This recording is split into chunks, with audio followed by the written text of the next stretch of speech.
When we begin discussing women's rights in Islam, it is important to first look at the most fundamental level, the spiritual. Before talking about wealth, property, education, or marriage, we need to ask, how does Islam view the soul of a woman compared to the soul of a man? And the answer, when we turn to the Quran, is very clear. In the sight of Allah, both are equal. The Quran does not rank men higher or women lower when it comes to spiritual potential, moral accountability, or eternal reward. What matters is not gender but taqwa, that deep consciousness of Allah. Allah says in Surah An-Nisa, "Whoever does righteous deeds, whether male or female, while being a believer, we will surely cause them to live a good life, and we will surely give them their reward according to the best of what they used to do." Notice how the verse pairs male or female, deliberately emphasizing that both have equal access to Allah's mercy and paradise. There is no distinction in terms of who can achieve closeness to Allah. This alone was a radical message 400 years ago, when women in many societies were denied even basic recognition of their humanity. Now, when we say equal, it does not mean identical. Islam recognizes that men and women may have different roles or strengths in life, but these differences are not a measure of superiority or inferiority. They are simply part of the balance Allah has created. Spiritual worth is not tied to physical strength, social status, or worldly power. It is tied to sincerity, faith, and good actions.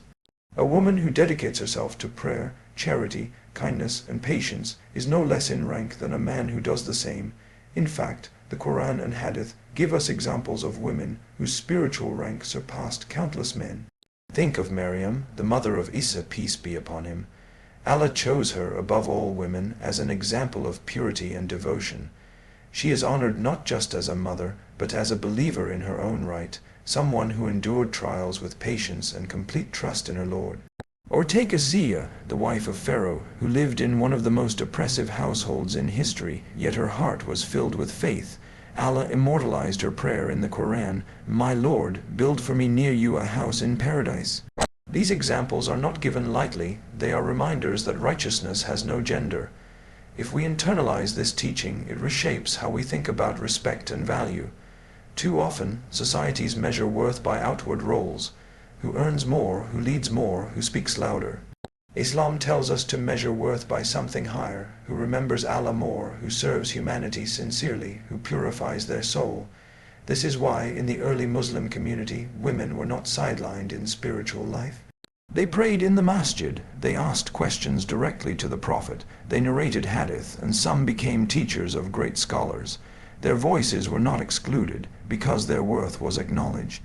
On a psychological level, when a person knows they are seen as spiritually equal, it nurtures dignity and confidence. A Muslim woman does not need to chase validation by imitating men, nor should a man feel threatened by a woman's faith. Both are striving on the same path, both accountable before the same Lord. This balance prevents arrogance on one side and inferiority on the other. It creates a society where men and women can support each other, rather than compete in ways that destroy harmony. It is also important to remember that equality before Allah is not only about rights, but also about responsibility. Just as men cannot excuse themselves from prayer, fasting, charity, or honesty, neither can women. Each is individually accountable. On the day of judgment, no one will be able to say, "I was a woman, so I was excused," or "I was a man, so I had a higher chance." Each soul will stand alone, judged by what it earned. This is the ultimate fairness, and perhaps this is where we need to pause and reflect. If Allah, the creator of the heavens and the earth, does not place women below men in spiritual value, then who are we as human beings to do so? If He honors both equally in their pursuit of paradise, then what excuse do we have to dishonor half of humanity in our cultures, our families, or our institutions? So the first step in honoring women in Islam is to remember that their worth is not conditional on what society says, but on what Allah has declared. They are equal in the eyes of their Creator, and no cultural prejudice, no social system, no outdated tradition can change that. Let us never forget, the path to Jannah is wide open for both men and women, and the gatekeeper is not gender, it is taqwa. After establishing that men and women are equal in their spiritual worth, the next natural question is, how do they nurture that spiritual worth? How do they grow, refine, and develop themselves in a way that allows them to live meaningful lives? And the answer is through knowledge. Islam is a religion that begins with the word asterisk, ikra, asterisk, read, recite, learn. Revelation itself began with a command to seek knowledge, and it did not come with a gender restriction. When the Prophet Muhammad declared that seeking knowledge is an obligation upon every Muslim, he did not qualify it as every man. He said every Muslim, and that includes women.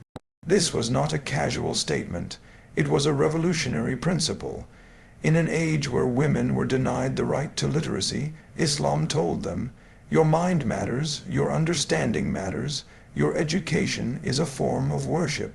That was a seismic shift in thinking, and it remains just as relevant today. Education in Islam is not merely about degrees or professions, though those are important. It is first and foremost about knowledge of Allah, of His guidance, of what leads to salvation. But it does not stop there. The same Qur'an that tells us to pray also tells us to reflect on creation, to observe the signs in the heavens and the earth, to ponder human history. In other words, knowledge is a path to both faith and progress. A woman who studies her faith strengthens her soul, and a woman who studies medicine, engineering, or literature contributes to society. Both forms of knowledge are valuable, and both are honored in Islam. History bears witness to this. If we look at the companions and early generations, we see women as active seekers and transmitters of knowledge. Aisha R.A., the wife of the Prophet, became one of the greatest scholars in Islamic history.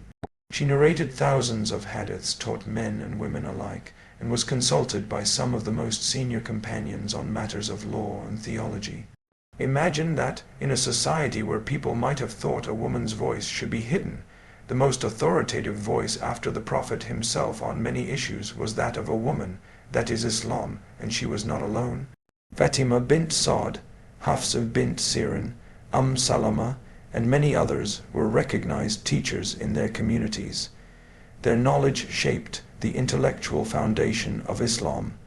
This shows us that women were not passive followers, but active participants in building the tradition. That is a legacy worth reclaiming. On a psychological level, education empowers. When a woman learns, she gains the tools to navigate life with clarity and confidence. Knowledge protects her from being manipulated, from being silenced, from being dismissed. Ignorance is a chain, but education is a key that unlocks dignity. And when women are educated, families are educated, because a mother is often the first school for her children. Societies rise when their women rise in knowledge, and they decline when half of their population is left behind in ignorance. Yet, sadly, in many parts of the world today, cultural practices still stand in the way of women's education. Girls are denied schooling or told that their role does not require knowledge beyond the basics. That is not Islam, that is culture. And when culture contradicts the Qur'an and Sunnah, we must have the courage to challenge it. For the Prophet himself said, "The best of you are those who are best to their women." Denying education is not kindness. Keeping half of the ummah uneducated is not progress. Philosophically, the right to knowledge is a recognition of the human intellect as a gift from Allah. To deny someone access to education is to suppress one of the greatest blessings they have been given. When a man learns, he is praised. When a woman learns, she should be praised equally, because both are fulfilling the divine command to seek knowledge. To discourage or limit her is to deny her a pathway to both worldly contribution and eternal reward. So we must ask ourselves honestly, if the first word revealed in Islam was read, how can we justify telling our daughters not to read? If the Prophet encouraged women to ask questions directly and learn from him, how can we justify silencing them today? If Aisha R.A. was a teacher of nations, how can we limit our women to being merely silent observers? The truth is simple. When we educate a woman, we do not only honor her, we honor our entire faith. We align ourselves with the vision of Islam as a religion of knowledge, not ignorance. And so, my brothers and sisters, let us not only encourage education in words, but also in action. Let us support women in pursuing their studies, in becoming scholars, doctors, leaders, and thinkers. Because when women learn, the entire ummah learns. Remember this, The first command of Islam was not to pray, nor to fast, nor to give charity. It was to read, and that command was for all of us. Once we understand that men and women are equal in spiritual worth, and that both have the right to knowledge, the next dimension we must explore is how Islam addresses their independence in the material world. Because faith is not lived only in the heart, it manifests in our daily lives, in how we earn, spend, and interact with society. And here again, Islam gave women rights that were astonishingly ahead of their time. Rights to economic and legal independence. In many pre-Islamic societies, women were treated as property. They could not own wealth, inherit from their families, or even manage their own affairs without a male guardian. Islam came to dismantle this injustice. The Quran explicitly grants women the right to own property, to inherit, to conduct business, and to keep their wealth separate from their husbands. Allah says in Surah An-Nisa, for men is a share of what they earn, and for women is a share of what they earn. Notice the clarity. Each is recognized as an individual, responsible for their own earnings, entitled to their own share. This means that a woman in Islam does not lose her identity when she marries. Whatever she earns, whether through work, inheritance, or investment, is hers alone. Her husband has no right to it unless she gives it willingly. And at the same time, he is obliged to provide for her housing, clothing, food, security. This creates a remarkable balance. Her financial independence is protected, while her financial security is guaranteed. Consider how revolutionary this was. 1400 years ago, when women in other parts of the world were not even considered capable of managing wealth, Islam affirmed not only their ability but their right to do so. Today, many legal systems are still catching up to principles that Islam established from the beginning, and history proves that women used these rights actively. Khadija, the wife of the Prophet, was a successful businesswoman long before Islam was revealed. She employed men, managed caravans, and made independent financial decisions. Far from discouraging her, the Prophet honored and respected her position. She was not told to step aside, but rather her economic strength became a foundation for the early Muslim community. That example alone should inspire us. On a psychological level, financial independence plays a huge role in dignity. A woman who knows that she has the right to earn, to own, and to manage her resources stands with confidence. She is not trapped in dependency, nor vulnerable to exploitation. Islam removes the chains of financial control that some cultures still impose on women, where they are made to feel helpless without a man. Instead, it teaches that her dignity includes the ability to support herself if needed and to contribute meaningfully to society. At the same time, it is crucial to understand that Islam does not force women to work. The choice is theirs. If a woman wishes to devote her time to family and home, she is honored for that. If she wishes to pursue a career, she is allowed that, too. The key is that she should not be denied either option. That freedom of choice is part of her independence. Sadly, cultural distortions have often undermined this. In some places, women are told they cannot inherit, even though Allah has explicitly given them that right. In others, their property is taken from them under family pressure, and sometimes women are made to feel guilty for wanting to work, as though it is somehow un-Islamic. But when we examine the Quran and Sunnah, we find none of this. What we find is justice, balance, and respect for individual circumstances. Philosophically, these rights highlight a profound truth. Islam does not see women as dependent beings, but as accountable individuals. Each person stands before Allah with their own responsibilities and their own capabilities. Just as men are trusted with wealth, so are women. Just as men are capable of making sound decisions, so are women. To deny this is not only to insult women, but also to undermine the wisdom of the Sharia itself, and here's where we need to reflect. If Allah has granted women the right to own, to inherit, to work, and to manage wealth, then what excuse do we have to strip those rights away? If the Prophet supported and respected the independence of Khadija, then how can we claim to follow his sunnah while suffocating our own daughters and sisters under outdated traditions? It is time we separate Islam from culture. It is time we return to the Quran and Sunnah, where women were not treated as dependents but as dignified individuals, capable of contributing spiritually, intellectually, and economically. So let us commit to honoring this independence, not just in theory, but in practice. Support women in claiming their inheritance. Respect their right to manage their own wealth. Encourage their participation in business and society when they choose it. Because when women stand economically strong, families are stable and communities thrive. Never forget, Islam gave women financial independence not as a privilege, but as a right. To honor that right is to honor Islam itself. After looking at the rights of women in their spiritual identity, their pursuit of knowledge, and their economic independence, we come to something deeply central in Islam, the protection of dignity and honor. Because what is the point of rights if a person is humiliated, degraded, or stripped of respect? Islam understood this truth from the very beginning. Dignity is the foundation of a healthy human life. Without it, rights become hollow. One of the most profound aspects of Islam's message was that it restored dignity to women who had been dehumanized. In pre-Islamic Arabia, many tribes buried their infant daughters alive out of shame.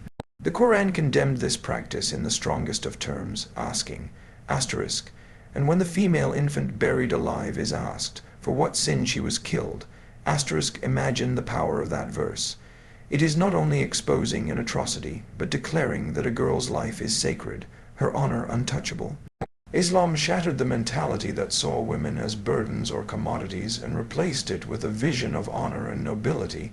This protection of dignity extends beyond life itself. It encompasses how women are spoken about, how they are treated, how their privacy is respected, and how their presence in society is valued. The Quran instructs men and women alike to lower their gaze and guard their modesty. Why? Because Islam recognizes the psychological truth that when people are reduced to objects, their humanity is diminished. Modesty, whether in speech, dress, or behavior, is not about restricting women, but about elevating the entire society to a level where people are respected for their character rather than consumed for their bodies. When we speak of honor in Islam, we must also remember the Prophet and how he modeled it. He never raised his voice against his wives, never humiliated them, and never allowed their dignity to be compromised. In fact, he repeatedly reminded his companions, asterisk, the best of you are those who are best to their women, asterisk, that statement ties a man's honor to how he treats women. True masculinity in the Islamic sense is not about control or dominance. It is about protection, kindness, and respect. And this respect was not confined to private life. The Prophet publicly defended the dignity of women. When false accusations were made against Aisha, Allah himself revealed verses declaring her innocence and condemning slander. That incident highlights a crucial point. Islam does not tolerate attacks on a woman's honor, whether verbal, social, or physical. Slander, abuse, harassment, these are not small matters in Islam, they are grave sins. To dishonor a woman is to dishonor oneself before Allah. On a psychological level, dignity is what anchors a person's self-worth. When a woman feels secure in her honor, she flourishes. She can study, work, raise her family, and contribute to society with confidence. But when dignity is stripped away, through harassment, belittlement, or cultural double standards, it leaves wounds that affect her entire being. Islam, with its emphasis on respect and modesty, provides a protective framework where women are not reduced to mere appearances, nor silenced into invisibility, but honored as complete human beings. Philosophically, this protection of honor ties back to a deeper principle. Every human being is a bearer of karama innate dignity given by Allah. The Quran says and we have certainly honored the children of Adam. This honor is not conditional on wealth, status, or gender. It is intrinsic. To strip a woman of dignity is to rebel against the divine gift Allah has granted her. That is why cultures that exploit women, whether by denying them rights or by commodifying them for profit, stand in opposition to Islamic values. Both extremes, whether suppression or objectification, rob women of their true honor. Islam charts the middle path where dignity is preserved and balanced. Sadly, today we see in some Muslim communities the opposite of what the Qur'an and Sunnah taught. Women are sometimes shamed for existing in public, as though their presence itself is dishonorable. In other cases, they are pressured to sacrifice modesty to gain acceptance in modern society. Both of these distortions miss the point. Islam's aim is not to erase women nor to expose them, but to create an environment where their dignity is untouchable, regardless of where they are or what they do. So we must ask ourselves, are we upholding this honor in our families, workplaces, and communities? Do our words uplift or do they wound? Do we protect our sisters from harm or do we turn away when they are disrespected? Every one of us has a role in building a culture of dignity, because at the end of the day, the measure of a community is how it treats its women. If their dignity is safeguarded, that society will thrive with justice and compassion. If their dignity is trampled, corruption will spread, no matter how much wealth or power that society claims to have. Never forget, Islam came to honor women, not to degrade them. Protecting their dignity is not a courtesy, it is a divine command, and when we uphold that command, we uphold the very essence of Islam itself. When we talk about women's rights in Islam, one of the most critical areas we must address is marriage and family life, because it is within the family that many rights are either honored or violated. And it is within the family that dignity and justice are tested most directly. Islam did not leave this to human culture or guesswork. It laid down clear principles to ensure that marriage is built on respect, compassion, and fairness. First, Islam establishes that marriage is not a transaction of ownership. A woman is not an object to be handed over from one man to another. She is an individual with full agency, and her consent is a condition for a valid marriage. The Prophet said very plainly, a marriage is not valid without the consent of the woman. This principle dismantled the pre-Islamic practice of forcing women into unions against their will. Islam gave them a voice, and that voice matters. If she says no, her no must be respected. At the same time, marriage in Islam is described as a relationship of tranquility.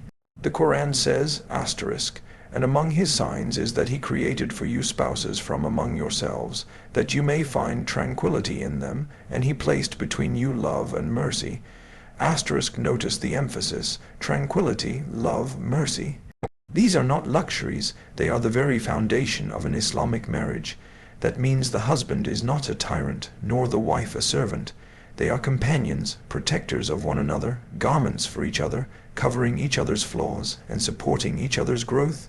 Now, when we speak of rights, Islam is very specific. A woman has the right to a dowry, her mar. This is not a price, it is a gift of honor, a symbol of respect, and it belongs entirely to her.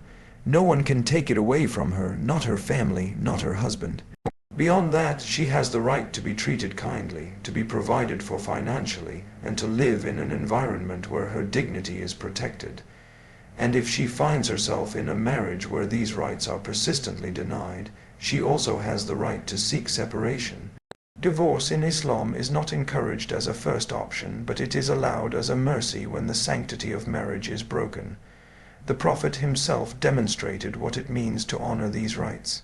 He helped in the home, he listened to his wives, he treated them with gentleness, and he never raised a hand against them.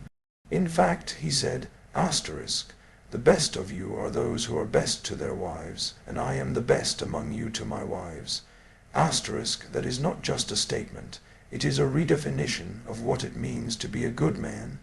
True excellence is measured not by public power, but by private kindness. On a psychological level, this teaching is profound. A marriage that is built on force, neglect, or abuse crushes the soul of a woman and destabilizes the entire family. Children raised in such environments inherit trauma, and societies built on such families suffer in the long run. Islam's insistence on compassion and justice within the family is therefore not just about protecting women. It is about protecting the very fabric of society. Because when families are strong, societies are strong. Philosophically, the rights given to women in marriage highlight a deeper truth. Islam views marriage not as a contract of domination, but as a covenant of mutual responsibility. Each side owes the other respect, loyalty, and kindness. Each side is accountable before Allah for how they treat the other. A man who mistreats his wife cannot claim superiority. In reality, he is failing his test. And a woman who disregards her husband's rights is also accountable.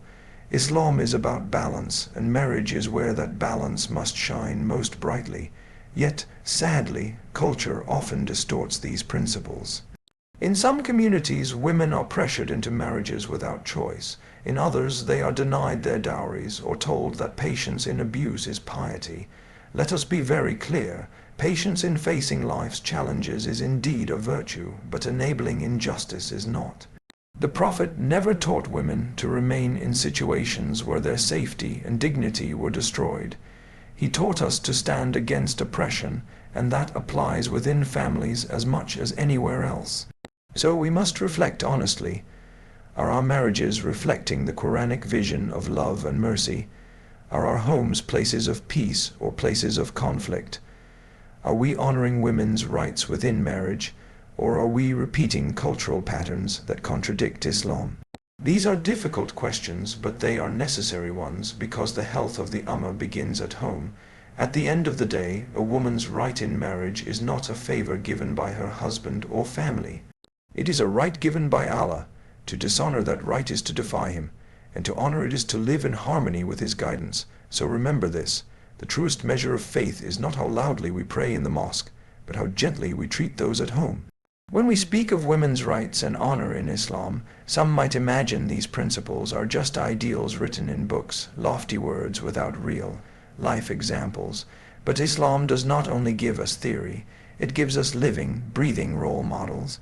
Women who embody dignity, courage, faith, and intelligence. Their lives serve as proof that the teachings of Islam are not abstract. They are practical, achievable, and transformative. Think of Khadija, the first wife of the Prophet. She was not only a devoted wife and mother, but also one of the most respected business leaders of her time. Long before Islam, she had built a reputation of trustworthiness and success. When revelation first came to the Prophet, shaken by the experience, it was Khadija who comforted him, reassured him, and reminded him that Allah would never forsake a man who was kind, generous, and truthful. She believed in him before anyone else, and her wealth, her wisdom, and her unwavering faith became a foundation for the early Muslim community. When we remember her, we are reminded that Islam honors women not by sidelining them, but by recognizing their strength and contribution at the highest level. Then we have Aisha, one of the most influential scholars in Islamic history. Her intellect was unmatched, her memory extraordinary, her insight sharp. She narrated over 2,000 hadiths, and senior companions, including men far older than her, would seek her guidance on matters of law and theology. Aisha's role shows us that Islam did not silence women or keep them away from intellectual life. On the contrary, it nurtured them as leaders, teachers, and guardians of knowledge. She was young, yes, but her voice carried authority because it was rooted in truth. What greater evidence could we ask for that Islam values women's minds as much as men's? And then we look beyond the Prophet's household. Asiya, the wife of Pharaoh, lived under the shadow of one of history's most oppressive tyrants. Yet her heart was filled with light. She defied his arrogance, held fast to faith, and prayed for a place with Allah in paradise. Her example is profound because it teaches us that true honor is not dependent on external circumstances. Even if the world around you is oppressive, your soul can remain free and dignified if it is anchored in Allah. There is also Fatima the beloved daughter of the Prophet. Her life was marked by simplicity, hardship, and sacrifice. Yet she is remembered as the leader of the women of paradise. She was not defined by wealth or status, but by her sincerity, her devotion, and her resilience. Fatima's life shows us that dignity is not measured by material comfort, but by faith and perseverance. History is full of other names too. Women who nursed the wounded in battle, who transmitted knowledge, who shaped communities. Their stories are often overlooked in today's discourse, but they remind us of a simple truth. From the very beginning, women were integral to the growth and strength of the Ummah. On a psychological level, role models matter deeply. When a girl grows up seeing examples of women who were honored, respected, and empowered, she begins to see possibilities within herself. She realizes that she too has value, that her voice matters, that her contributions count. And when a boy grows up learning about women like Khadija, Aisha, Asiya, and Fatima, he begins to respect women not as competitors or subordinates, but as partners in building a better world. This balance creates healthier families and stronger societies. Philosophically, these examples highlight a profound truth. Islam is not about erasing individuality, but about channeling it toward goodness. Each of these women had unique strengths: business acumen, intellectual brilliance, spiritual resilience, or personal devotion. Islam did not force them into one mold. It honored them in their diversity, showing that greatness can be achieved in different ways. This is an important lesson for us today, because sometimes we limit our understanding of women's roles to narrow categories. Islam tells us, look at the breadth of possibilities, so the question for us is this: if these women could shine so brightly in their time, what is stopping our women from shining today? If they could contribute to society while staying true to their faith, what excuse do we have for holding back our daughters, sisters, and mothers? Their stories are not meant to be admired from a distance. They are meant to be revived in our lives. Let us teach our children about Khadija's strength, Aisha's intellect, Asiya's courage, and Fatima's devotion. Let us honor our women by seeing in them the same potential that Islam has always recognized. Because when women are honored, the entire Ummah is lifted. And never forget this: the legacy of Islam was built not only on the shoulders of men, but also on the unwavering faith and sacrifices of women. To ignore that is to ignore half of our history. To honor it is to honor the deen itself.